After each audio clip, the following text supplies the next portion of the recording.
change it up. Would you like to do the intro for this one? Alright, that's putting me a little bit on the spot, but yeah, why not? It's what I do. Alright.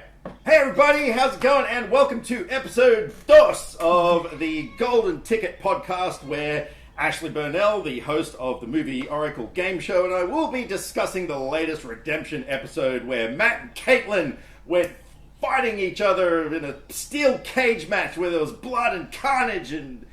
Oh no, hang on. No, that's my idea for a game show. Never mind. No, we're two contestants from the UK, of course. Went head to head in an epic battle of movie trivia. And I was going to say I am joined today, but I mean, you know, I'm just the co-host. So yes, Ashleigh, the host, welcome.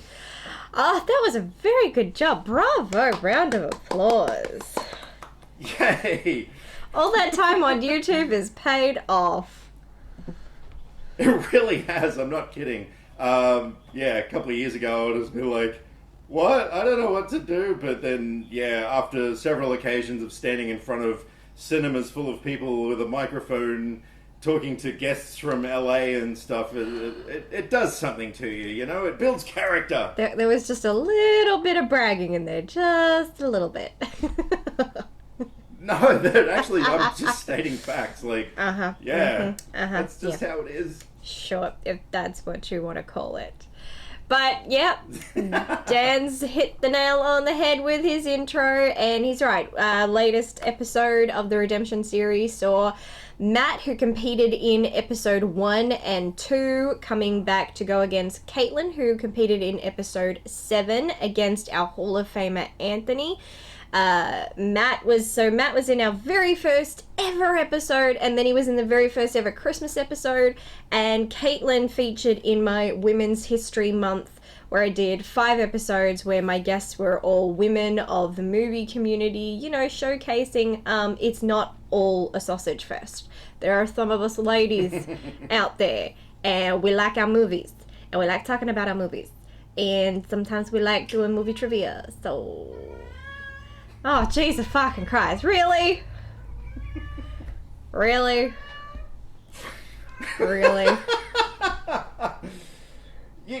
Come on. You know what it's like around here by now. I've got a monkey and a cat, and she's desperate to go out right now. We weren't even talking about Catwoman this time. Come on. I know. This is my life. This is what it is like. Almost 24/7 around here. Well... Can she make it like 23/7 or something? You know, just give me an hour. Unfortunately, no. Just 1 hour, Yeah. you rude, jealous, fairy bitch. Exactly. But the episode, of course, was absolutely awesome, and a huge congratulations to Catelyn for not only taking out the winning spot in that one, but for also having one of the most awesome, I don't know if it was like a hoodie or a jumper or something, I just caught some Captain Howdy on there, and I was like, oh man, that is freaking awesome. That was even more awesome than Matt's Porg mug that he was drinking out of, which was slightly gruesome in a way, because it sort of looked like a porg. It had a lobotomy, and he was like drinking its brain juice, but anyway, my mind is not a pleasant place to be sometimes. Yeah, well, apparently it's doing better than me lately. I'm already getting the Twitter shame from my antics. Catelyn did really well, did a double redemption in this one by not only winning, but beating her score from last time, which was awesome. Matt sadly didn't get any redemption in this one at all. And he came so close though, didn't he? 0.5 close. 0.5. That's all we needed. An extra half. Yeah, it's unfortunate that Matt didn't complete at least one more of his round 3 questions. He was umming and ahhing a bit, and guaranteed also... I know! And so that cut down a bit of his time, which is a shame, because we went over his remaining questions off camera, and he would have gotten at least 2 more right had he finished them all. So had he gotten those, he would have at least had 1 redemption that he could have walked away with. But sad. Yeah, because he really did take his time, and that was frustrating. Like, with all due respect to him, because obviously the pressure was on, and yeah, I can only understand what that was like. But oh man, I'm sitting there and like, particularly because a lot of the answers that he was umming and ahhing on, I myself knew, and I'm sitting there and just like yelling at the screen. Well, okay, not literally, but in my mind I was yelling at the screen. And yeah, that was so frustrating. But what were his other two questions that you mentioned then? I have them here because I had a feeling that question might pop up. Let's see. His remaining questions that he missed was, what was the name of Jodie Foster's character in Silence of the Lambs? Clarice Starling? Yes, and he would have gotten that one correct. He, when asking this, he didn't know the answer to this one, which was in 1999's The Bone Collector, Denzel Washington's character has what affliction? Ooh. A permanent boner? Because it's Bone Collector? No. Never mind. No. That's just awkward for you. Yeah, I know. It sounded better in my head at the time. I'm sure anyway. a lot of things sound better in your head. Is it, it's not insomnia, is it? No, it is not. God, it's been a very long time since I've seen the movie, so no, hit me with it. What is it? Fail to Dan. Dan would not be scoring that point. He was a quadriplegic. Was he?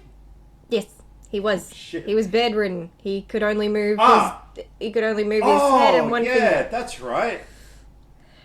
Yeah, and he also suffered from insomnia and a permanent boner, which is kind of odd for a quadriplegic to have, but at least one of his limbs was working. Stop rewriting the script. The other question that Matt would have gotten correct, possibly if he hadn't been umming and ahhing, is, in which town is Jaws set? Amity Island. Yeah. We will take that, or just Amity. And the thing is that there was a lot of self-doubt coming from Matt in that round, especially with the Cape Fear question. He's like, oh no, it's not Robert De Niro. It's like, well, yeah, it is Robert De Niro, so it's very fortunate that you said that, because that was really good of you to give him that. I was generous. I felt, well, he did say it. So he did. And then off screen, when I was asking him about the last question about Jaws, he's like, "Oh no, it's not Amity. What's that other name?" Oh wow! Yeah, the only reason I got a little stuck because I was about to say Amityville, but of course that's a completely different thing. Yeah, wrong genre. Yeah, so yeah, no, that's a shame. Yeah, no, he definitely had the potential, but unfortunately, just didn't quite get there. It's self-doubt is a real bitch. We have seen in the course of the past year of this show that there have been numerous competitors who have lost points to self-doubt. It's a crippling thing. It is just destroying this planet. It's so unfortunate. But it always is like that when you're under that sort of pressure. I mean, look, going back to what you were saying last week about when I was on the chase, and I don't want to make this all about me, but it is pertaining to the subject. But in that final round, when there were four of us at the desk, and you got 1 minute to answer as many questions as possible, there were several occasions where a question would come up, and in your mind, the answer, and you're standing there like, do I buzz? What if it's wrong? If it's wrong, then I'm going to let the whole team down. But I'm pretty sure it's right. But, so many things go through your mind, and it would have been exactly the same for Matt and Catelyn, or anybody who you're subjecting to these lightning rounds. It really, time really does put a huge pressure on you when you're under those sort of circumstances. It is, and the bigger problem is that it's there's added pressure. There's already natural pressure in any other round, especially outside. Multiple choice round is pretty much the easiest. I think everybody can attest to that because you have options, so that really triggers your brain. Everything else is like, oh crap, I gotta rely on my own bloody memory. It's like, well, at least I have some time to think about it. Whereas in this one, you have no time to think at all, and your brain just gets to the point where there's just smoke coming out of your ears. And I should probably superimpose smoke coming out of someone's ears next time. I feel like that would get the point across. That would get the point across very nicely. Yeah. And they can't ask for hints. They they can ask me to repeat the question, but like I said, please don't do that because that's too much work for me. And it's gonna take time as well. I mean, God, I'd rather just go to the next question than use that precious time, because there's not much time that you have in that round, really. I think it would actually be, if anybody was to ask to stop the clock and have me repeat the question, I actually think they would be worse off for it. Because you suddenly have to start up again and try to get back into the mentality of, oh, wait, I'm on the clock. And I think that would actually really screw you over, and you'd probably end up missing everything after that. Yeah. So, yeah, I think they're all better off just going pass. Although, Matt could have benefited from this. He just had to say pass. Just say pass. I know, but again, it's that pressure thing, obviously. So but look, he still did good. He did really, really well. Did he though? I'm kidding. Yeah, because he may be watching this, and I don't want to say anything negative about your awesome contestants. Oh yes, I forgot. I meant to be nice. No, we're doing good cop, bad cop, are we? Well, you were totally ripping into Jared last time, so maybe I'm just ripping into Matt this time. Yeah, but that's because Jared's a dick. But anyway, so sorry, you were saying. Oh, fuck. Here we go again.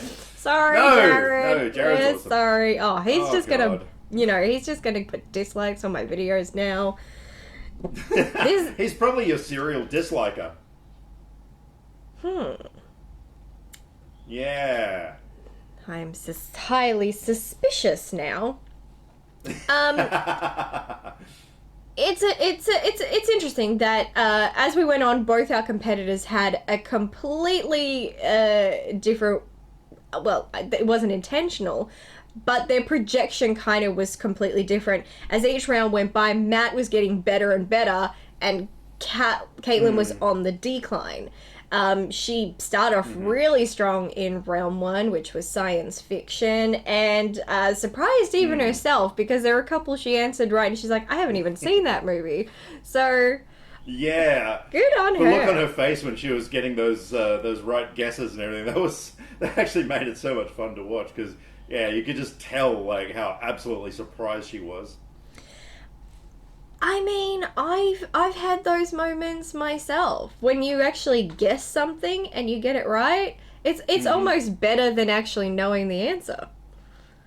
Oh, totally, yeah. It's like, oh, I am God. I am awesome. Yes. Yeah. The force is strong with me today.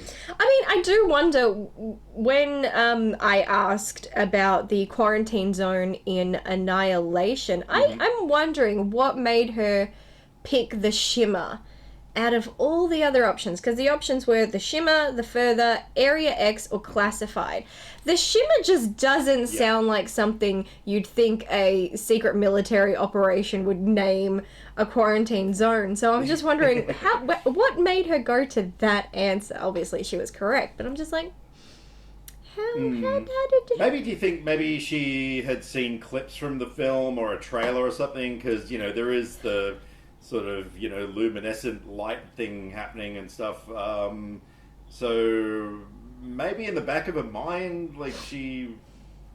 either that or it's just blind luck. I mean, let's face it, it was more likely that. Well, if you hadn't seen the film, if you hadn't seen clips or the trailer, which one would you have probably picked? Sorry, was it the Shimmer, the Further, what were the other two? Area X and Classified. Area X. I might have gone with Area X. I think that sort of sounds, military sci-fi stuff. Yeah, I wouldn't, if I hadn't seen the film, I wouldn't have gone with the Shimmer, I don't think.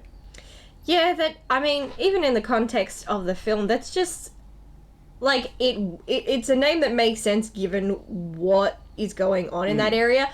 But I'm just like, who was the operations manager who decided to come up with that name? It's like, no, we don't want to do letters or numbers anymore. Let's get creative. Let's go with Shimmer. Yeah. I mean, frankly, Shimmer kind of sounds like a drag queen's name to me and less of a quarantine zone that people should not be walking into. But, I mean, that's just me. Yeah.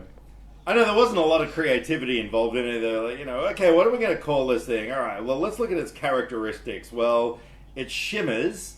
So, well, hey, how about that? The Shimmer. I was like, really, Jeff? Really? That's what we're calling it? All right, fine. Like, was there a committee? Was it put to a vote?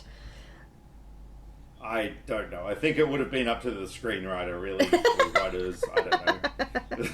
Well, technically, you got to say... They were just having a lazy day. Well, technically, you got to say it comes down to the author, because Annihilation is based on a book, so... I did not know that. There you go. I'm pretty sure it's based on a book. Yeah, I'm pretty sure a lot of people were reading the book as well. Unless I'm completely making this up. I don't think I am, but if I am, gotta cover my bases. It's one or the two. Well, no, but what if it wasn't directly adapted from a book? What you meant to say was that the screenwriter had actually read some books and that inspired their creativity and nurtured a few things that then led to this screenplay. So either way, you are correct. That was a very lengthy save, but thank you. I appreciate it. I appreciate the effort. Yeah, whatever. That's all right. How do you think you would have gone in the sci-fi round? You've watched it, so how many were you keeping track? Yes. Like, how many did you go, oh yeah, I know this, and others went, oh no, I don't know this? I was keeping track, and I am proud to say I got all 8. Yes! I did, really. Except there's 10. Was there 10? There's always 10 questions. Well, however many it was, yeah, of course it was 10. I got all of them anyway, so there you go. I got all of them except the number of questions, which I kind of failed on. But that's because it wasn't multiple choice. If you had said to me, how many questions were in round 1 and given me multiple choice, I probably would have got it right. But anyway, yeah, like I'm one of these people, it's really weird. Like, I go through life thinking that I'm not really a sci-fi fan. Because things like Star Trek and like real sort of science-based science fiction, right, I'm not a huge fan of, and it just kind of makes me think, oh, look, I'm not a sci-fi fan. But I mean, like, my number one favorite TV show of all time is Firefly, which is very much a science fiction show. And yeah, like, there are a lot of things that kind of surprise me. Like, even the species question, I mean, yeah, I was one of those people. I hadn't seen it since it was on back in the mid-90s at the cinemas, but I still remembered the answer to that question. Yeah, so I think I'm more of a sci-fi fan than I kind of want to believe I am. But well, you're also a big Star Wars fan, so... Ah, yes, but to me, that is more of a fantasy adventure kind of a thing than a sci-fi. Like, yeah, it is even set in space and they have... Yeah, I mean, it's in a galaxy far, far away. Automatically, I would go... Even though they have laser guns and spaceships and aliens and all of those things, the central core of it is, because it harks back to, ye olde storytelling tropes and stuff. So to me, it's always been more fantasy adventure. Like, when I think of Star Wars, I don't think of the sci-fi element, I think of the characters and the adventures and the situations and things, as opposed to the science. Whereas when I think of Star Trek, I think of engine rooms and warp drives and, teleporting and stuff. So, Yeah, so you see where I'm going with that. Like, yeah, so to me, Star Wars was always more of a adventure fantasy thing. Okay. Well, being that you are so knowledgeable in things Star Wars, I was just wondering, so our rebels in our latest version, do they have gel blasters? Just wondering. What's a gel blaster? I'm still asking myself that. Look. Okay, let me just set something for the record here. Okay, so gel blasters, which are legal in Queensland, are replica weapons that fire these little pellets that you grow in water. They expand to 100 times their size. They're kind of like a BB gun in a way, and I absolutely freaking love these things. And lately, I've just recently bought a sniper rifle, which I absolutely love. But yeah, I'm sort of starting to collect these things a bit. Ashleigh had no idea what a gel blaster was, and I don't know if she was drunk or just. I was sober. I was sober. Okay, I'm not that's blaming even alcohol. worse. So, one night on Twitter very recently, she started comparing the term gel blaster to masturbation. And there I am talking about how much I love gel blasters. Hey now. Yes? I never said a person had to be solo. Cum shots can be a group effort too. Just saying. Okay, yeah, so, not just masturbation, cum shots, which is even worse. Yeah, gel blasting is not... Oh, God. But the worst part was, in our little discussion on Twitter, then all of a sudden a few other people started joining in and posting the most disgusting GIF images and stuff that I've ever seen, and things got really out of control and kind of made me feel a little uncomfortable about my love of gel blasting. Yeah, for the record, gel blasting has never resulted in me leaving sticky messes anywhere, particularly on my hands or the walls or the ceiling. It is just a fun little hobby, which that doesn't sound any better. Yeah. The cat's protesting. The cat's saying he's lying. He's lying. Yeah, well, I'm not going there. So, to answer your question, no, I don't believe they had gel blasters in Star Wars. And that is referring to both meanings of that term. So you're saying that people out there in Star Wars land, they don't want to have a good time? What, they're all celibate? I think not. Well, I don't know. I mean, I've seen some... Jared's told me about some parodies on Pornhub that... yeah, anyway. But one thing Well, now we all know Jared uses Pornhub. Well done, Dan. Well done exposing Jared again. Can I get sued? Is Jared going to sue my ass? Probably. Although this time around it's probably more me bringing his name into the gutter. But one thing that I really wish they would do is bring out Star Wars gel blasters. I'm sure there's some sort of licensing issue, which is why they haven't done it yet. But, oh my freaking god, that is a market that is just waiting to be tapped. Because, yeah, if I could get a Han Solo pistol and a Stormtrooper rifle gel blasters, I would be the happiest person on the planet.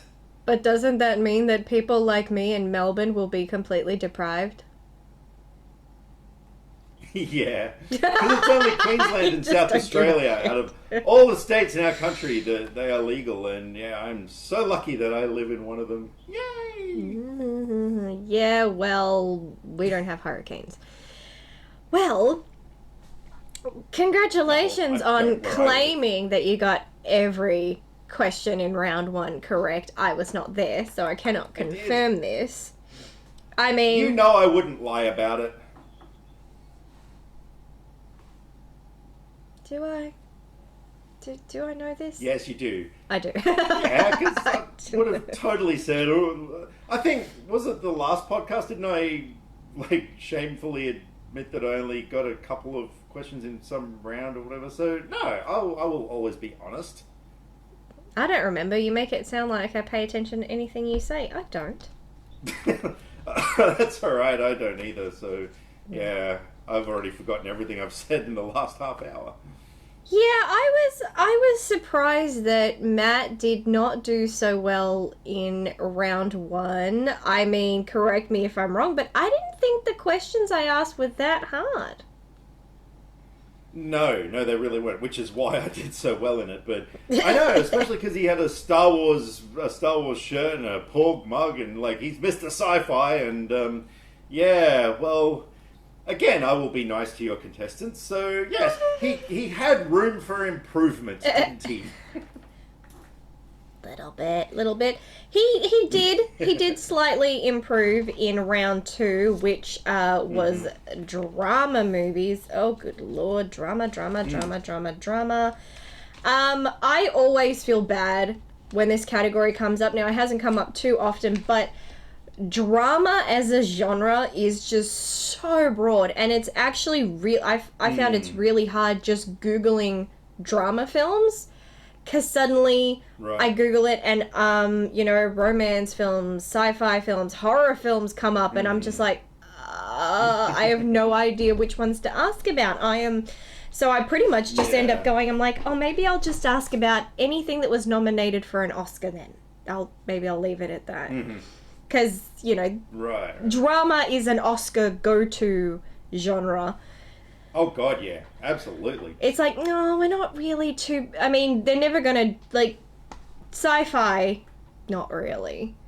Comedy, not gonna happen. No. Horror... Yeah, occasionally, but they're very particular with their horror. Like, you're never gonna see supernatural horror nominated at the Oscars, but... They will definitely pick a horror film that is political, which, frankly, is a little tiring because I feel like most modern-day horror films, or at least, sorry, let me rephrase, modern-day horror blockbusters are pretty much all political these days. And, you know what? I would rather watch something... I mean, don't get me wrong, I do sometimes like those ones, but I also just want to watch something that is crazy, completely made up, and can still scare the crap out of me. Like, something like Dead Silence, for example, that ain't ever going to get a fucking Oscar nomination, which is so not fair. But then again, we go back to the early 90s, and Silence of the Lambs was taking home all of the awards, and, I mean, I don't see that as... having a deeper message to it. It just has incredibly written characters, but it is based on a book. But I mean, horror is my favorite genre, so I'd be so disappointed. I'm so sad that certain horror films don't get more recognition, because when you come across a really good one, there's just so many intricacies in the script work, the filming styles, and the performances. It's like, how can you snub this shit? How can you do it? But then again, I mean, everybody... Oh, God, yeah. Everybody was pretty unanimously pissed that Lupita Nyong'o got snubbed for her performances. I mean, and she gave some good ones, so... I mean, that's another... And let's not forget Toni Collette in Hereditary, which Yes. I, to this day, am still bitter about. Like, look, I don't care, sure enough, it didn't get nominated for anything else, screenwriting or anything like that, which, fair enough, but her performance in that film was one of the most significant performances of the freaking decade. Like, it was so raw and emotional and deep, and the fact that she got snubbed for that, God, that pissed me off.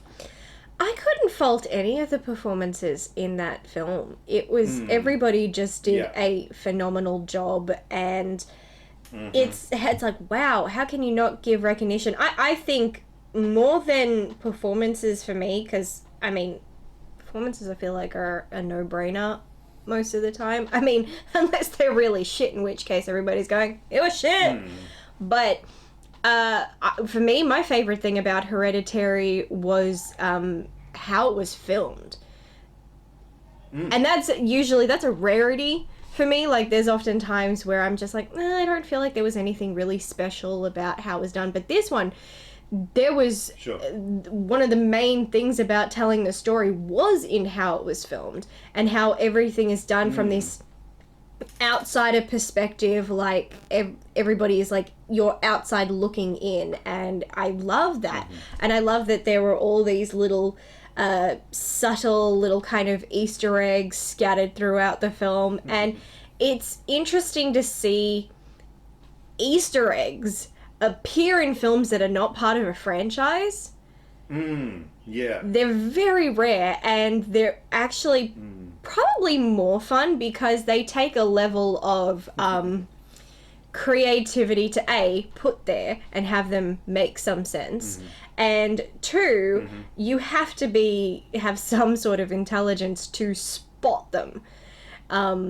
Whereas if it's a superhero movie and it's just like, did you see that? Yeah, I get there. It's like, it's too easy. It's fun. It's bloody fun. Yeah. But, I mean, I love it when they do it in a horror film, and they don't do it too often. Hereditary definitely did, and The Conjuring 2 had some Easter eggs as well, which I actually thought was really fun.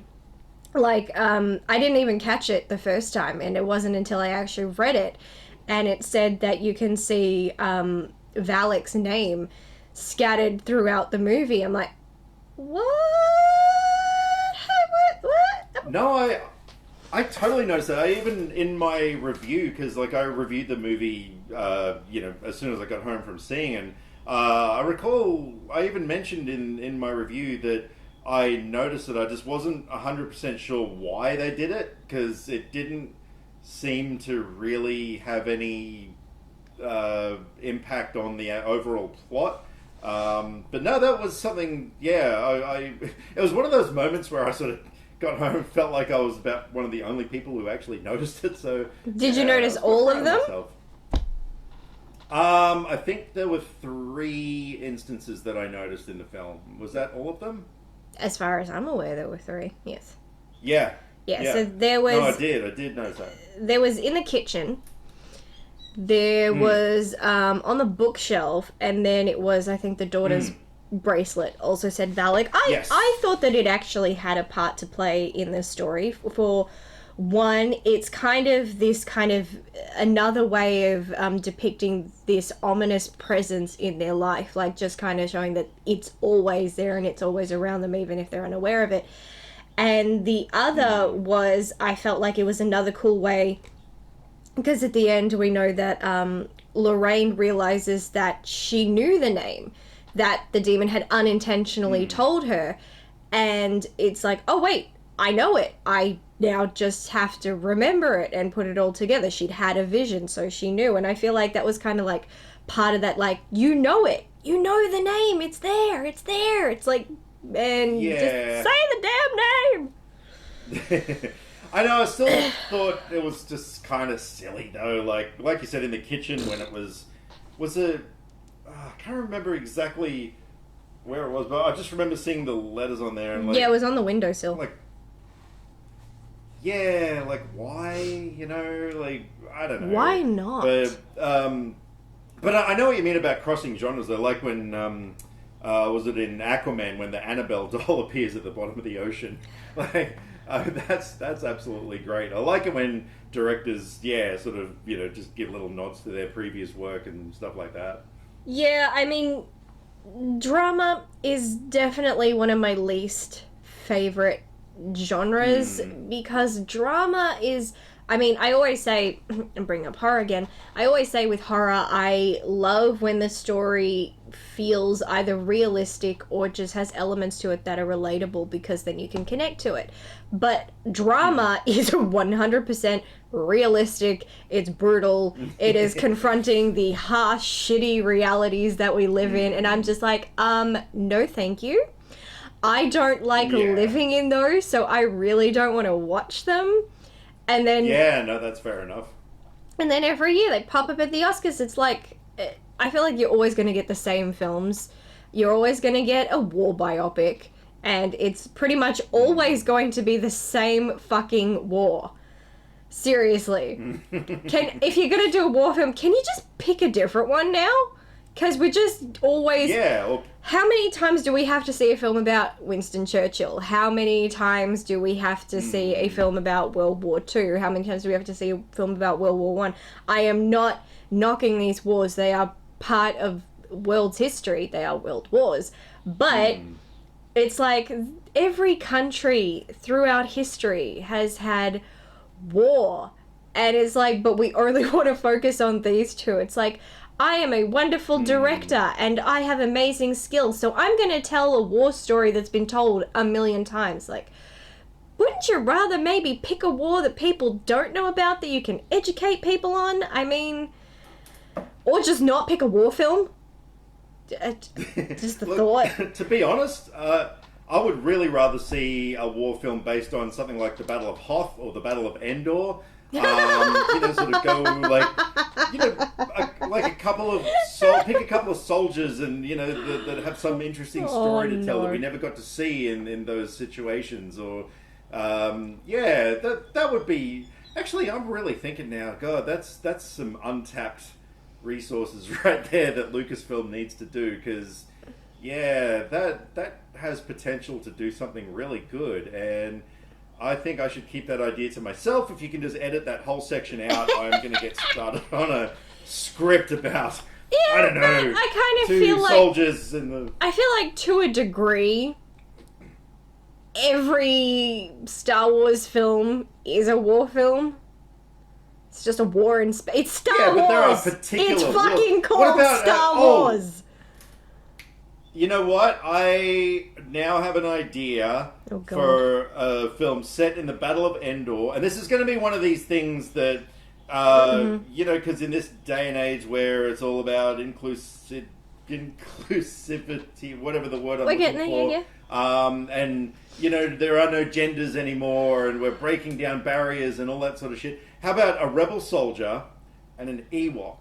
Having an affair that they've got to keep secret because everyone's going to frown upon this affair. But we don't, because love is love, and we live in a world now where things like that are accepted.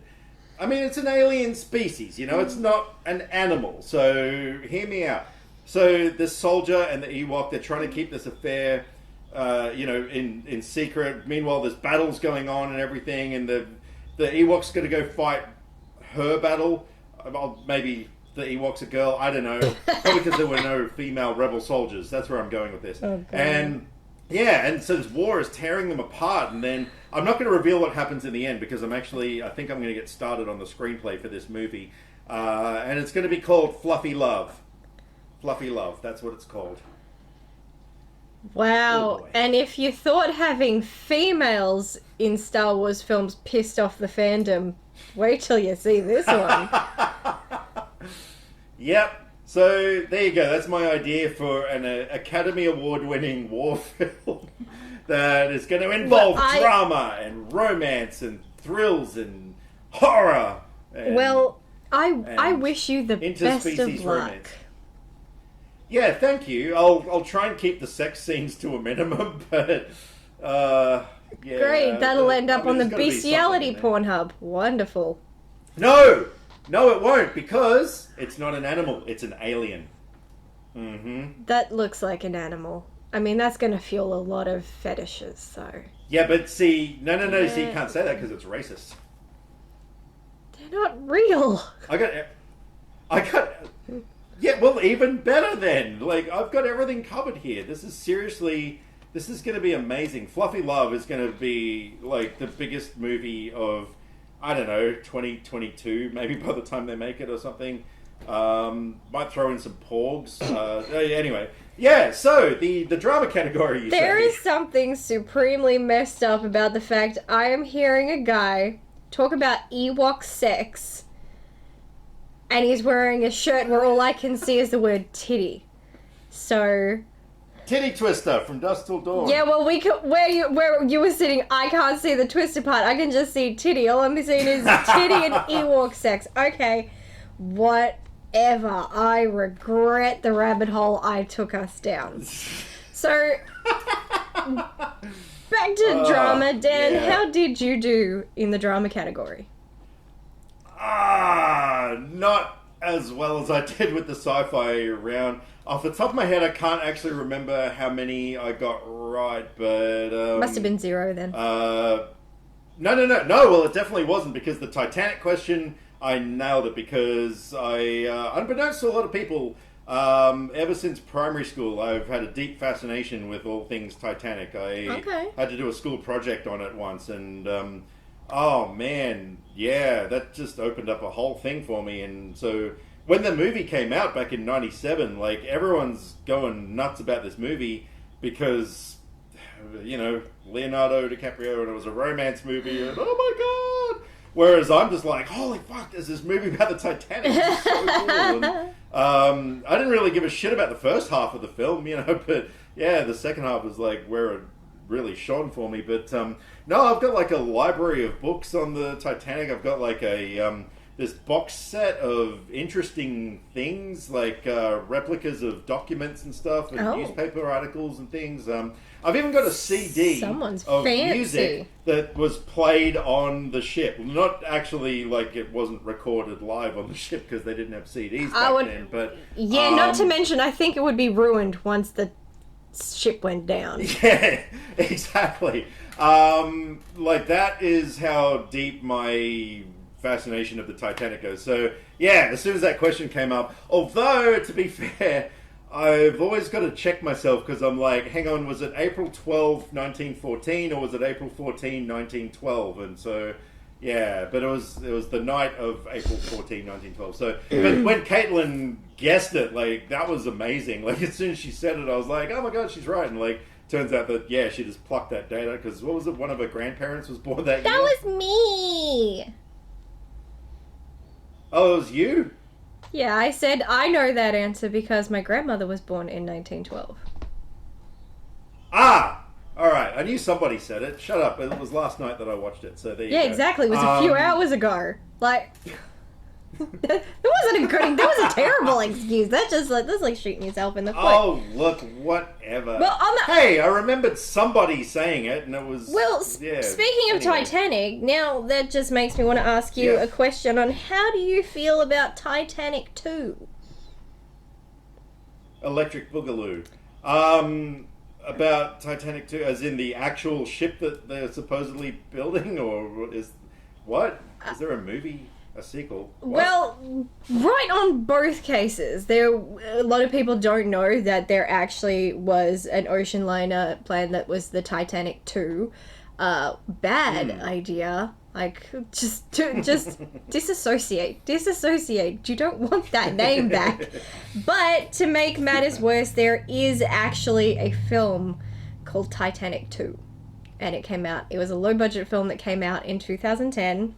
Oh, yeah. Sorry, I thought you meant they were planning on doing a sequel to James Cameron's Titanic. I mean, this film is not a sequel to the Titanic. Yeah. It is something completely unrelated, but just the fact that you can Google Titanic 2 and there is a film is just...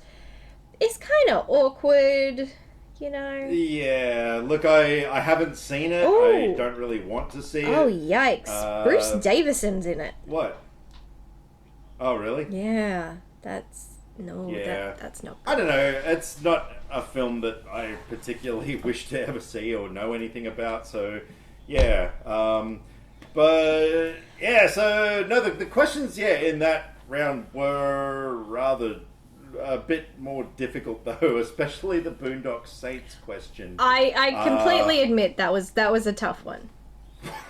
I had Daniel Barrios, love him, great guy, fun to chat with on Twitter, and he's got a really cool YouTube channel. He said that I should not have put that question there. I should have had it as a multiple choice question. I'm just like, I saw that. I'm like, I don't pick where these show up. The wheel spins, and if it says the category, I go with the questions. It's not, if I had spun the wheel and drama had popped up first, there you go, it would be multiple choice, but that it was not. so therefore this is how it goes. I'm not completely in control here. The fates have some say in it. Mostly. But that being said, it's like what we were saying in the last episode of this. There are going to be some people out there who will know that fact. Oh, yeah. Like, there are going to be some hardcore Boondock Saints fans out there who know things like that. I mean, like, you're probably the same. There's probably some movies out there that, the trivia that you know about that movie will, just leaves people absolutely, with jaws agape. So, yeah, it all comes down to that thing about, a lot of luck being involved. So, I mean, even though, it was a really difficult question, no one could blame you for putting it in there because you've got to mix the movies around. And at the end of the day, it was a question relating to movie trivia. And it's a movie trivia game show, so that's really the only criteria for questions. Yeah. I don't think anyone can really blame you for putting, such a specific question. Thank you. Thank you. There are going to be some people out there in this 7.5 billion people on this planet who actually know how many times the word fuck was used in that film. I actually knew someone who did. It was a while ago, and I don't speak to them anymore. But they love the Boondock Saints. It was one of their favorite films. I've personally never seen it, and they even said that, like, one of the things this film is known for is because they say fuck this many times. I'm like, that's a lot of times. Now, guaranteed, I do not remember the number they said, but they obviously did because they're a fan, and they're like, that's a really fun piece of trivia for them. So, some people do. I was, honestly, I was really disappointed that neither Matt nor Catelyn knew who played Forrest Gump's mother. That kind of hurt. That hurt me a little bit inside. It did. I know, even I knew that.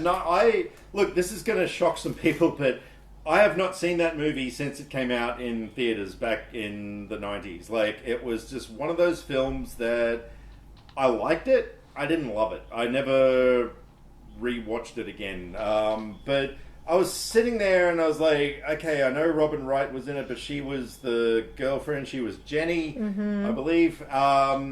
But all of a sudden, I just had this mental image of Sally Field, and I was like, I think it's Sally Field. And then, turns out I got it right. So even I, who have only ever seen the movie once, knew that question. Sally Field, what a wonderful actress she is, and so to have nobody even when I said Sally Field, they just had this look on their face that was almost like they were thinking, who is she? And if they had said that, I'd have smacked them silly. I'd say my easiest question was no doubt my I, Tonya question. That one was kind of like shooting fish. That one was shooting fish in a barrel. Like, if you don't get that one right, there's something wrong with you. Yes, it's like, here's half the answer buried in the question for you. Yeah. Yeah, and then you can't, in that case, you can't be someone who says, oh, it's about Tonya. It's like, no, in this case, sorry, I'm going to need the full name.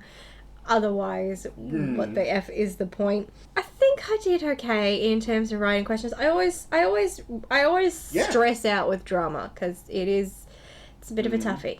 In this episode, I think the word shit was said an awful lot in terms of questions and answers. This was not intentional. But it is fun, the fact that I got basically Catelyn to say shit. You did with the pie question. I did. Yeah, that one I had no idea about. I've never seen The Help personally, and you haven't? Yeah. Nope. I have, but it was ages ago, and I was watching it with my mum, so I probably wasn't paying that much attention. But yeah, that moment stays with me. Minnie is kind of getting her own brand of justice against one of the women that she works for, and I think the character who this happens to, I think she was played. I can't remember if she was played by Jessica Chastain or Bryce Dallas Howard. I think it was Bryce Dallas Howard, right. And she comes over and she brings her a pie. Now, Minnie is famous because, well, not famous, but like everybody loves her pies. So I think she'd been fired or something. It's been a while. Either way, you know that there's going to be some black maids versus some rich white racist ladies. It's the South. That's basically how it goes. And Minnie decides to get her own brand of justice, and she brings over a pie, and said wife of the house very eagerly starts digging into the pie and eating it and saying how delicious it is because Minnie's pies are delicious. And Minnie just leans into her and she says, "Eat my shit." And she's like, "Excuse me?" She says, "Eat my shit." Because she is. And she basically just... Right. Yeah, it's just like, yeah, she did literally eat shit. And she was quite sick at the thought of that. And as you would be. And there's... yeah. Emma Stone's character writes... Is it a book or a newspaper article? One of the two. If you've seen the film, you know more of the details than I do. I mean, I've seen it, I just don't remember. And in it, she actually talks about the pie thing, so now everybody in town knows that this woman ate shit, and she was pretty pissed off. It's like, it's bad enough that it happened, but it's like, okay, cool, nobody else has to know. It's like, haha, now everybody knows you ate shit. I mean, I was delicate. Even in my book, I didn't write shit. I wrote poo, which I don't even like that word. That word sounds so stupid. I don't know why. I hate that word. But but yeah, she just flat out goes, shit. Like... And then on the flip side, talking about shit, we went back to round one with science fiction, and I was quoting Jurassic Park with "That's a big pile of shit," which, if we've seen the film, it was indeed a big pile of shit. Yep, just like... No, I'm not going to get into Rise of Skywalker, but you did good. Maybe you should actually we should pick a word every now and then that you've got to try and make them say a certain number of times or something. I don't know. That'd be... Just on the side, just like a little... And then we reveal in the podcast what the word was that we had to try and make them say or something. I don't know. Yeah, I think doing this game show is already stressful enough. Yeah, that's true. I had a friend of mine who used to... we used to have this little thing going where... she would give me a really random word or two that I had to try and use in a review that nobody knew about. It was just this game that this friend of mine and I would play, and she used to give me words like I think snickerdoodle was at one point.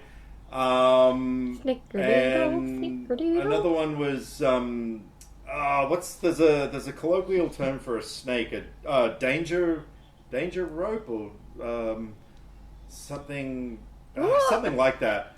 And I was like, well, shit, it's going to be really difficult to use that if there's no snake in whatever the film was. And it turns out there was. I wish to God I had prepared for this anecdote and remembered what the film was. But whatever the film was, it turns out there actually was a scene with a snake. I remember sitting in the theaters oh, thank God. And so I was able to actually use that in there. But she would give me these random words to use, and so I had to try and incorporate them into a review. So that was kind of fun. So, you could somehow maybe do that. But like you said, it's probably too much effort. Yeah, I just struggle getting my own basic questions and answers correct. I mean, there have been moments I have made mistakes.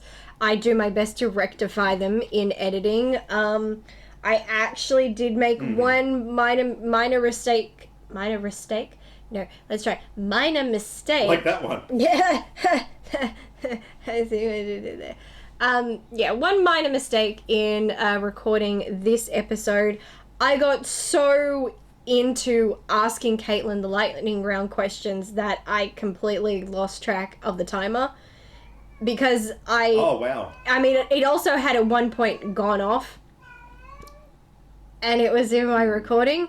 So I was like, oh crap, I forgot to put it on silent. So then I have it on silent. So I always have to kind of look at it and make sure I'm aware of the time. in this case, because I don't have time to look up at the camera between questions or look at them or anything, I have to keep looking so that I can try and ask them as fast as possible. And in doing so, I asked her all 10 questions only to look and see the timer had finished. I'm like, oh, how long it had been finished? Oh, crap. So we get to the end and I said, okay, so Catelyn, you've either scored 1 or 2 points. I'm not entirely sure. We'll find out when the episode is. So then when we finish it, and there's always, at the end of every round, now of course I just do it as an edit on the screen, but at the end of every round I tell the competitors what scores they are each on, so that they have an idea of where they're at, but I just leave that as a visual edit because it just trims down time. I don't feel like it needs to be there. If you see it, you can already see their scores, so you don't really need me to tell you. But so I told her and I said, well, you have ended the game on either 11 or 12 points. I'm not sure which one it is. Gonna have to get back to you on that one. It did end up being 11 because the timer ran out at question 9. We did not actually while I had the recording of her me asking question 10 and her answering it correctly, I can't include it because it happened when the 60 seconds ran out. So I'm like, gotta cut that. Sorry, you cannot have that. But I mean, she was already winning anyway, so it's fine. Yeah. A funny thing for me in regards to the thriller questions is a friend of mine who a lot of people now know because he does SEN Live, and I do the Switch Movies podcast with him, and that's Ben Goddard. He started off doing live streams on YouTube, and now he does them on Twitch because Twitch doesn't screw you over and you can pretty much put anything you want in your content. No copyright issues there. I don't blame him. And he watches sometimes after he does some live streams of his games, he'll play some Schmodown episodes. And I have never, now I know some people who watch Your Movie Oracle watch the Schmodown and are fans of the Schmodown. I would like people to know that when I created my show, I had never even heard of this thing. I'd never heard of it. Sure. I'd never heard of it. Yeah, we believe you.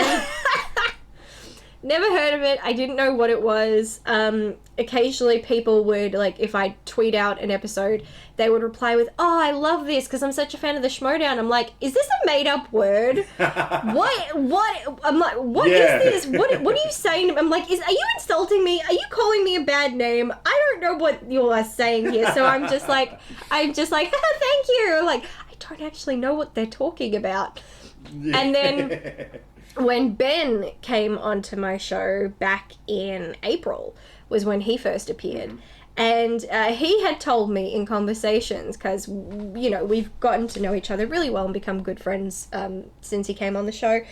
And he was like, yeah, I was really excited to be on your show because I love the Schmodown and I really hope to be on it one day. And I'm just like, cool, sounds great. What the fuck is Schmodown? What is this thing people keep talking about? I felt like I was going crazy. And Ben eventually explained it to me that it is like, it's professional movie trivia. And I'm like, oh, I don't feel so special anymore. Not like yours. Thanks. But yeah, I'm just like, oh, I don't feel special and creative anymore. But... Aww. True, I felt very sad and then panicked because I'm like, oh god, do people think I ripped this off? I didn't. I've never heard of this.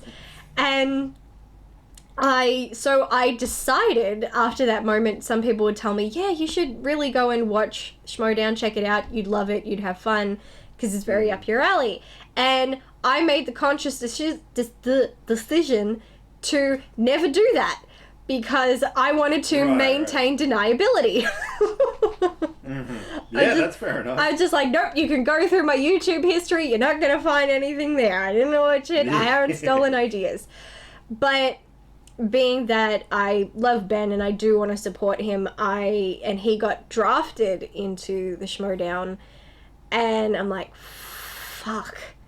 Now I feel kind of obligated because he's my friend. I'm like, I doubt he'd do the same for me, but nevertheless, I'm a nice person. So I decided to go and watch an episode of the Schmodown, and I was stressed. Like, I'm not even there. Why am I stressing out? I was freaking out. I blanked on something that is not just as a horror fan, I should get this, but as a movie lover, like, how do you not know the answer to this? And I thought it was funny that actually the person who was being asked didn't know the answer. And I froze. I'm like, I'm not there. I'm not actually being quizzed. I'm sitting at my fucking desk. How did I blank? And the question was, you know, who plays the killer in Psycho? No, okay. It was something like that. And it was something like Anthony that. Perkins, for the record. Yeah, well, they were talking about character's name. Oh, Norman Bates. Yeah, and I was just like, oh no. I'm like, but I also just recently watched them all. Even that terrible fucking TV series spin-off thing. Oh, okay. Not the actual TV series. It was a TV movie that was meant to be a pilot for a TV series that went nowhere. And I'm just like, oh my god. I now can't even think of what the fucking name of the movie was. What? Oh my god. I'm like, what? I'm like pausing and I'm like, if I was there, I would be crying right now. And eventually it came to me and I'm like, Norman Bates! I'm just having a complete meltdown. I'm like, oh, that was bad. That was shameful. I'm like, well, never going on this show. Not that would ever happen. But I'm like, oh, damn, I'd be screwed. So I'm like, oh, some of these are really hard. But then just seeing the layout of the show and how they go about categories and questions is vastly different to mine. So I calmed down a little bit and I'm like, okay, I feel okay. We got, I don't look like I'm ripping you off because mine is totally a different process. I'm like, that's okay. But Ben sometimes does episodes of the Schmodown at the end of doing his live gameplay. And he's playing one. And I'm getting to a point now from watching this that I feel like I'm now becoming or experiencing, maybe it's karma, experiencing what no doubt many of my viewers experience watching my game show episodes where they are screaming answers at the screen. Oh, yeah. Just like, totally. Get the fucking answer! Because it was funny. We're watching it and there are so many questions that surprisingly I actually knew the answer to and Ben didn't. And I'm like, oh, so I'm screaming. So, A, I'm happy. I'm like, I knew something you didn't. Like, they asked a Harry Potter question, like, in the Chamber of Secrets, what did they have to turn their animals into? I'm like, water goblins! Fucking water goblins! And the people in the chat are going, what the fuck? Who knows this? And Ben's like, what? I'm going, it's motherfucking water goblins! And lo and behold, I got it right. But I love Harry Potter. But then we watched one and they asked a question and I cracked up laughing because this was a really old episode apparently. I didn't notice it until afterwards. It was like an episode from like 2016 or something. And I'm watching it and I'm going, I knew the answer because I just fucking wrote it. Oh, wow. Like, what were the chances? So it was basically... It was worded a little differently, but it was the exact same question. And it was the first question I asked Catelyn in round 3, which was, what was the profession of Sharon Stone's character in 1992's Basic Instinct? So, a couple words are changed. They didn't say Sharon Stone. I believe they said the actual character's name. And either way, I'm just like, what the fuck are the chances that I see this question pop up and be asked just a day or two after I've written it and asked it on my show. So I'm like, that's so cool. So I'm going, I know this. I just wrote it. So I know it. I'm like, crime novelist. And I'm screaming and Ben can't think of it, the people in the chat can't think of it, and Ben's actually paused to stop to think, and I'm just having a fucking aneurysm, just like smashing shit. I got my mom and my brother in the next room watching the SAG Awards while I'm in my room screaming, she was a fucking crime novelist! Like, I'm like, okay, that's it. I'm like, okay, that's it. I need to continue being a host because apparently I don't do well as the competitor. I lose my fucking shit. Which makes it all stressful because I like getting to play. It's stressful. And it's pretty much a slam dunk for anybody who goes against me. Just ask Anthony and Ben, who have both whooped my ass. But I do have fun getting to be involved and answer the questions. But I'm a very enthusiastic person, so if I win, I'm very excited about winning, and if I lose, I'm very upset about losing. Yeah. Right. I still haven't quite recovered from how severely Ben kicked my ass. Yeah. I'm still a bit traumatized, basically just because he didn't ask me a single question about a movie I'd seen. Right.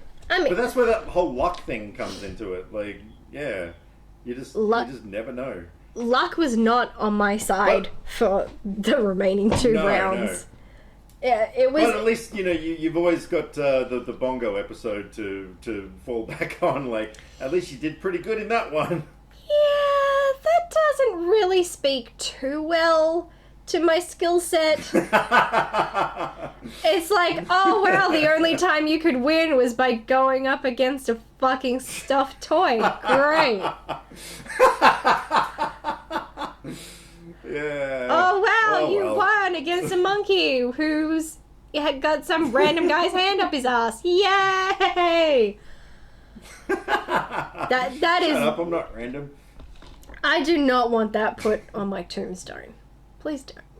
At least you won the bongo. Oh, God. I mean... It was funny, though, what you were saying about, being worried that you were ripping someone off and everything. I had a similar kind of thing when I first started my channel. I remember, because my girlfriend at the time, she was pretty much the one who encouraged me to do it and everything. And I remember one day I was sitting there and I was trying to come up with what I was going to call the channel, and I just had no idea. I was trying to think of all these creative, clever things or whatever, and she was like, well, what about movie talk?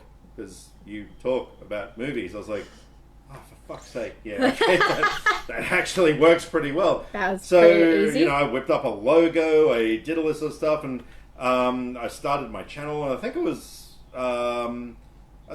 a few videos in or whatever, I then discovered that Collider have a segment, well, I think it's now defunct, but called Movie Talk, and I was just like, oh, shit. But yeah, by then it was too late. I couldn't really do anything about it, but yeah, I mean, fortunately, at that point, with the 3 people that had watched my channel, I didn't think any of them would have actually picked up on it, and now, nearly 4 years later, I'm up to 6 people who still don't associate the two. So, yeah, doing all right. It is funny. I've come across a lot of accounts and channels lately, looking for, new people to follow and engage with. And I have ended up coming across a lot whose account names are Movie Talk with insert name here. And I'm just like... Oh, really? Yeah. There's one who, a little bit too up themselves for being someone so small. Like, I think always one thing of advice I give people when they're just like, starting out or anything, it's community is important because it gives you a support basis. Your friends are actually probably going to do a lot of your promotion for you, which is really going to get your name out there. You do need the support of other peoples. Oh, no. I'm not one of those people. I don't fucking say this shit. No, you're not one of those peoples. God, this is bad as people who say yous. How are yous guys? Yeah. Yeah. Oh God, it's Australia Day and I'm sounding like a fucking Aussie. Shameful. Shameful. But, yeah, people who, it's like, yeah, I'm gonna do YouTube and I'm just gonna wait for the followers to come in. It's like, no, you kind of gotta give back. You gotta follow back, or you just gotta, not necessarily like you have to do follow for follow or stuff like that's kind of dumb, but you have to come, it's like, oh, this is account you want to engage with, and you just really need to keep those lines of communication open. It's so beneficial for you, not just for your channel, but for your mental well-being. Like, oh God, yeah, absolutely. we all have benefited from our support systems in this community. Dan has been such a huge support to me. Stepping in to defend me from sexist assholes. Thank you so much. Yes! What I do, me and my gel blaster. But, yeah, I'm not here to pick on anybody. It's just, you know, considering I'm looking at him like, well, you don't have a very original name. I know a few YouTubers who have that name and have a bigger following than you do. And then I'm looking at them and it's like, wow, like, you could, like, one of the differences between you is at least if somebody, I'm not saying they do, but if they looked at your name and went, oh, that's not a very creative name, they can at least look at your content and go, wow, he's actually got really good content. So it's like, you've got all that stuff to back it up, and just like, that speaks for itself. That's fine. So to, you know, be not engaging in the community, a taker and not a giver, you don't have a very creative name that's literally the same name as 50 other channels, and your content doesn't stand out from the masses, shooting yourself in the foot by not engaging with other people. Like, that's the one thing you could have done right. You really should go with that one. Again, I'm not having a go at anybody. Yeah. It's just, I don't know. It's funny how I feel like maybe it's a little bit off topic, but I've always said that my show is about community. It's about giving everybody a platform, giving everyone a chance to have fun. No hate, no bullying, no nothing. And it is for the viewers, so anybody can be involved. Unlike Schmodown, where it's like, it is elite.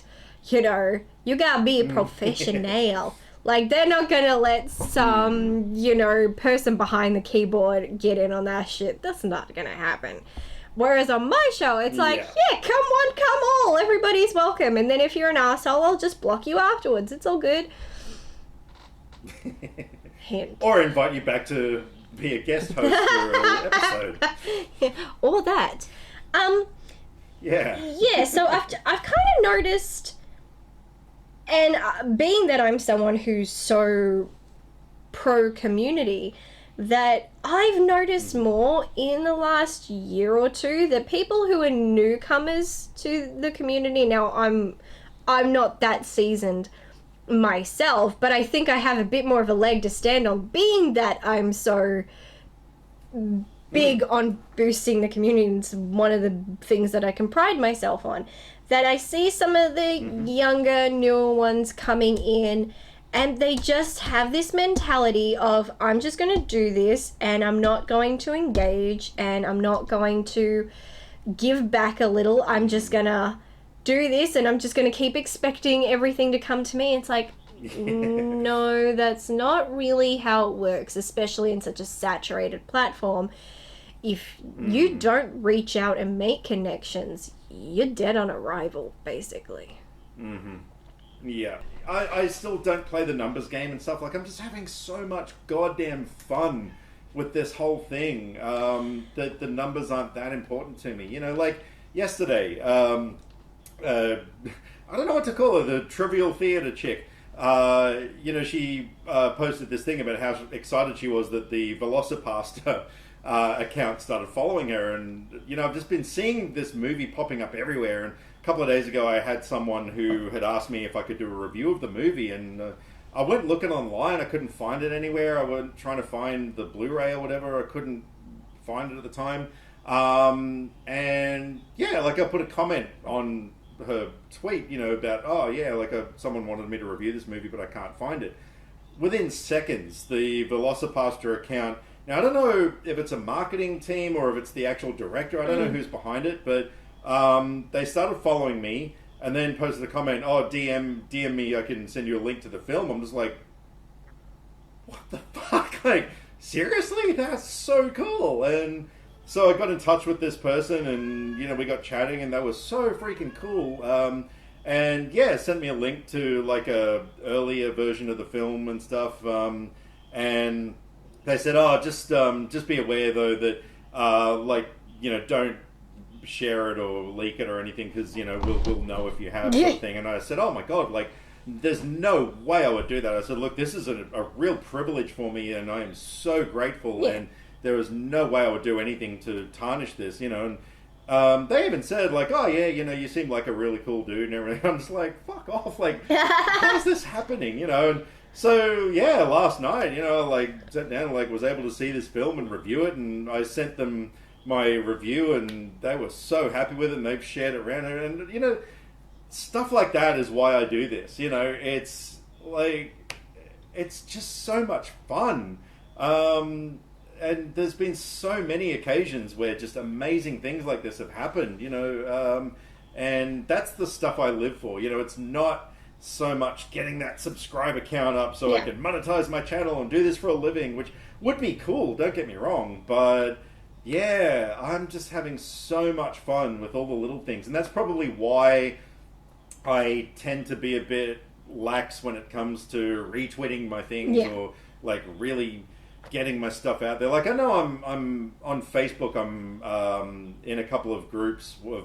you know, like YouTuber groups and stuff, but those are kind of pointless because, like, I used to put my videos in there like, hey, here's my review of such and such, and like nobody would look at it, you know. It's like, yeah, Facebook's kind of dead in regards to marketing, so it's dead inside, like my soul. I don't know, I mean, I've got so many cool people on Twitter and everything, like just recently this Guardians family, we started up another chat thing, like, with a whole bunch of us as a sort of a reunion in a way, and oh my God, like, the showing of support in that thing is beyond words. Like, just this morning I had one of them posted a little video where her, I think it was a 3-year-old son or something, heard some of my rantings on YouTube and was actually like repeating swear words and stuff. And,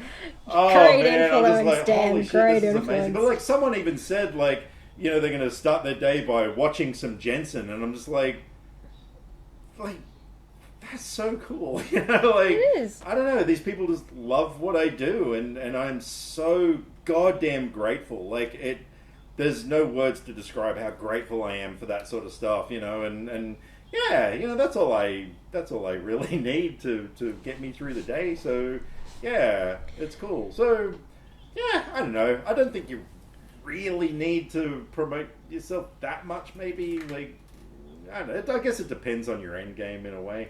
Well, if you're someone in your circumstance who doesn't care about numbers or anything, then that's fine. You and I have both talked, and we know that mine is not a popularity contest, and I'm not trying to be the biggest. I'm trying to earn a living off of YouTube, not to be rich and famous. But people who know me know that I'm in a really bad financial situation. I have been for 8 years. So for me, this is my last hope. This I'm Leia, and YouTube is Obi-Wan Kenobi. I'm begging for help right now. So it's different for me, but I love it. It's also, while it's also a strain on my mental health, it's also been beneficial to my mental health, where it's made me a little bit more resilient. It's helped me to learn a little bit more about controlling how I respond to things, and it has been ultimately a lot of fun. I've gained so many friends, Dan being one of them, and it's one thing, obviously, I want to promote myself, A, because I want them to do well, B, it's because if you put a lot of work or effort into something, you do want people to see it, and also because I like being able to talk about movies, and we can't really talk about it if you didn't watch it. You don't know what to think about it. So it's like, please watch so that we can talk about it. Yeah. But yeah, mine's never been or going to be a popularity contest. I don't go around to people going, I have XYZ followers and XYZ subscribers.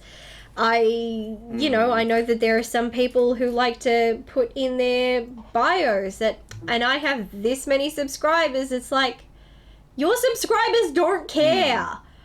They just want to watch your videos. They're not invested in how many subscribers you actually have because it doesn't benefit them. Exactly. They just want the content.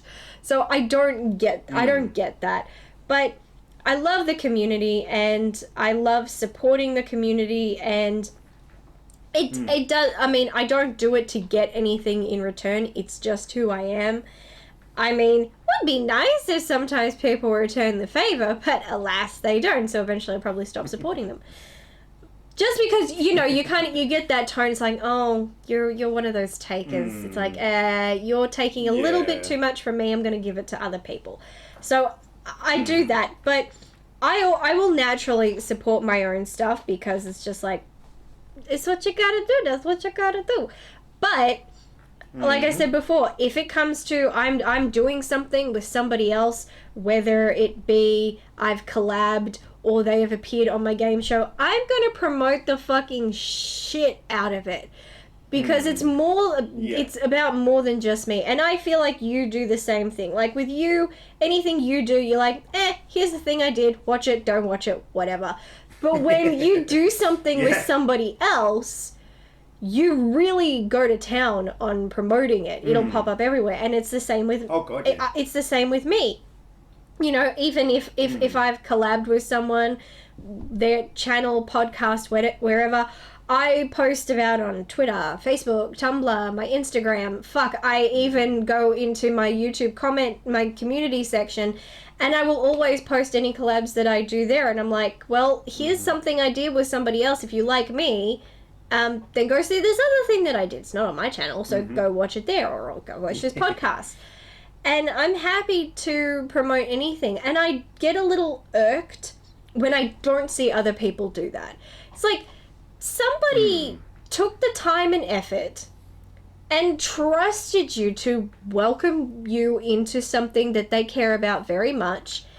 The least you can do is acknowledge it and support it. It's no sweat off your back. Like, is it that hard to do? And when you see that people don't do it, it's just like, really? Because all you had to do was, like, hit one fucking button. That was it. You know, it's I look at that with like things like with certain friends that I have who would go and tell me, I'm like, in the past, like I'd collab with someone and it's just like, oh, I'm so sorry, I've been so busy. I'm like, the fuck you have? You've been on Twitter all fucking day. I'm like, so you can post 5 tweets today, you can like shit, retweet shit, I've seen you on Facebook, it says you're active, and it's like, oh no, but I didn't have the time to do that. I'm like, one button, push it, you're done. Yeah. And so when people don't, I'm like, no, I just think you're selfish.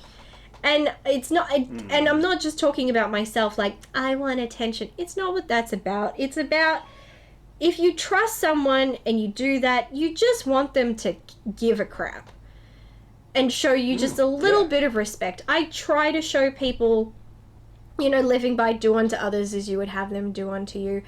I try and show people respect, and, you know, you see, you learn a lot from being a respectful person. You go and you find other good people and you're like, wow, I've had people messaging me, and I'm not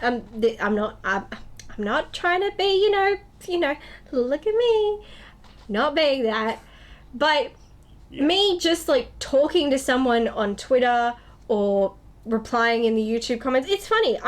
My One Piece video still gaining crazy number of views, and yet I would have people comment and go, oh, they're like, oh my god, it made me cry, and I'm like, yes, that's my goal. And I reply to them and I'm just like, to whatever they say, and, you know, if they're like, oh my god, I really like this video, and I'm just like, thank you so much, I'm really good. And I get them replying, they're like, oh my god, you actually replied to me? Oh my god, a YouTuber replied to me? And I'm like, why wouldn't I? And they're just like, oh, other they said, oh, I've never had a YouTuber reply to me before. I'm like, wow, they all sound like assholes. Wow. I'm going, I'm not a big person. I don't have an excuse not to, but I guess they think because the video has so many views, I'm just going to ignore them. I don't. I've replied to pretty much every single comment on that video, and there are hundreds of them, and I still reply to them.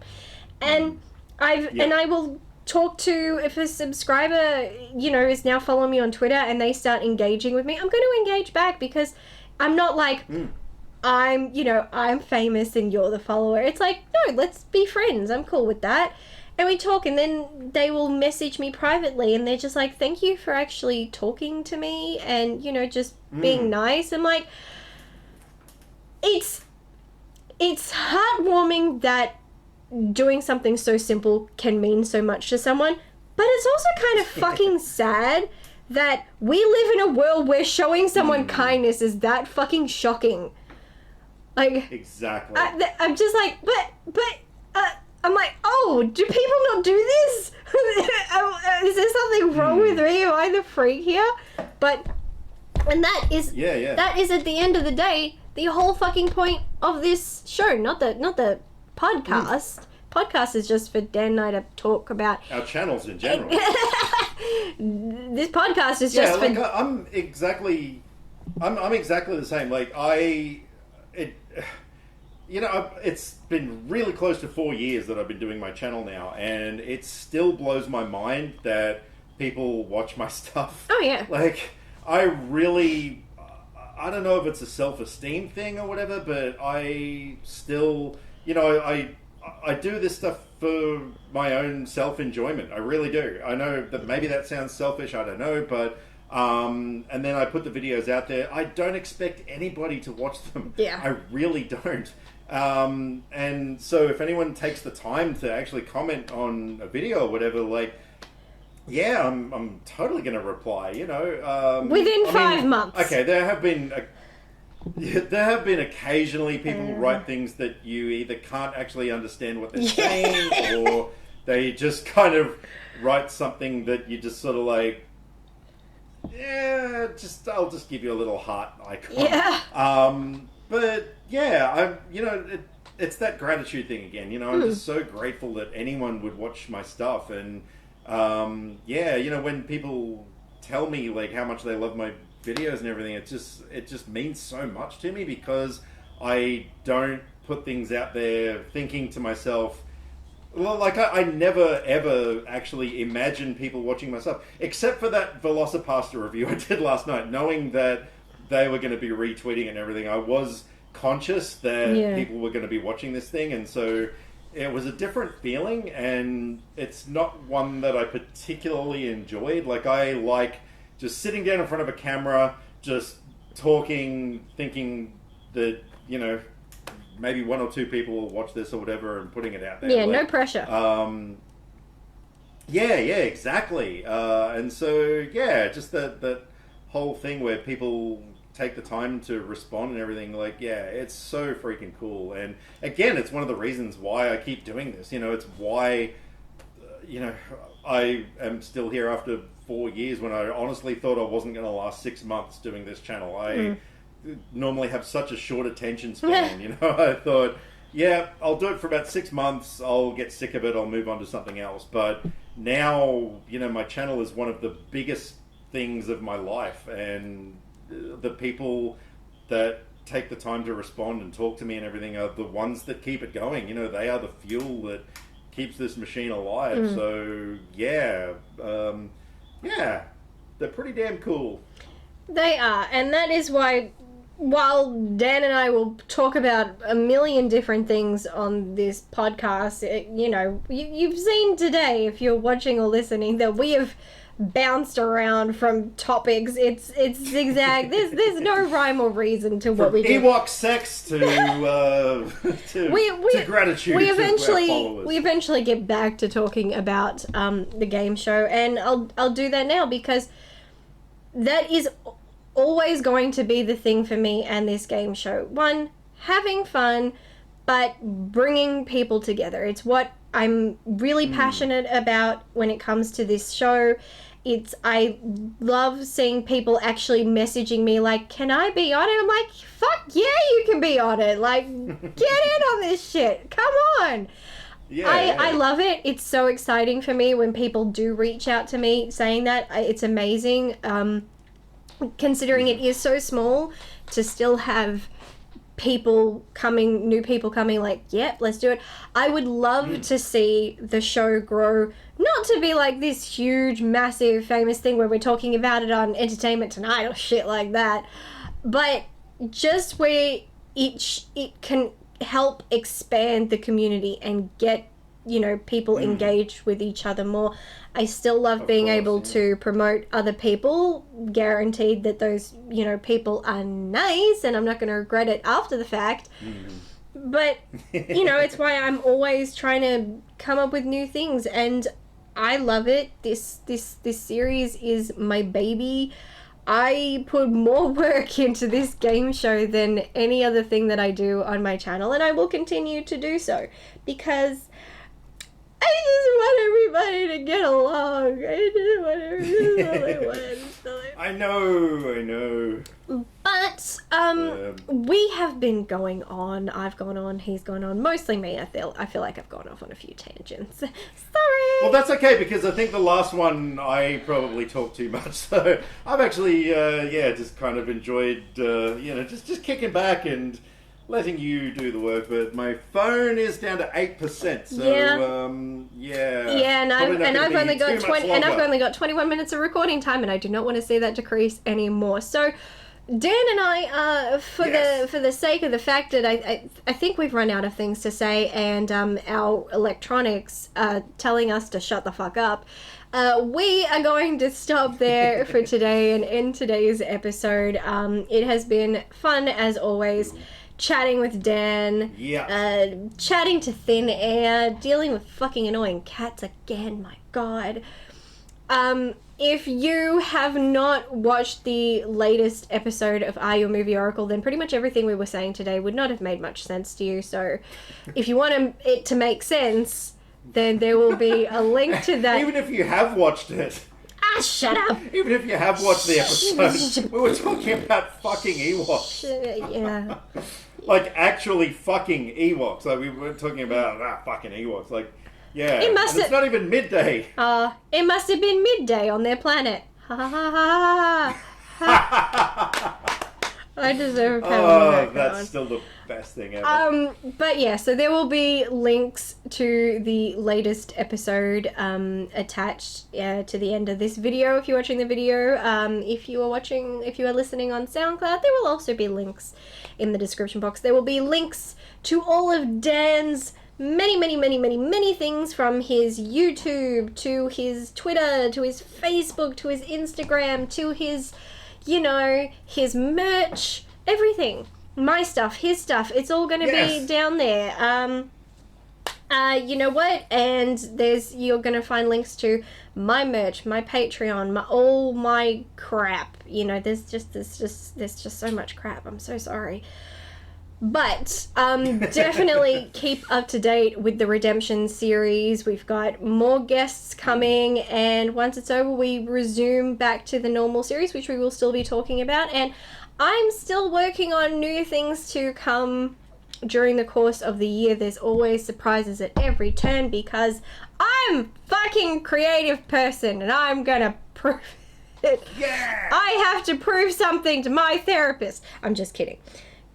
Not really, that's actually quite true. So Dan and I will call it a day, and we hope to see you in the next podcast episode. So until then, bye!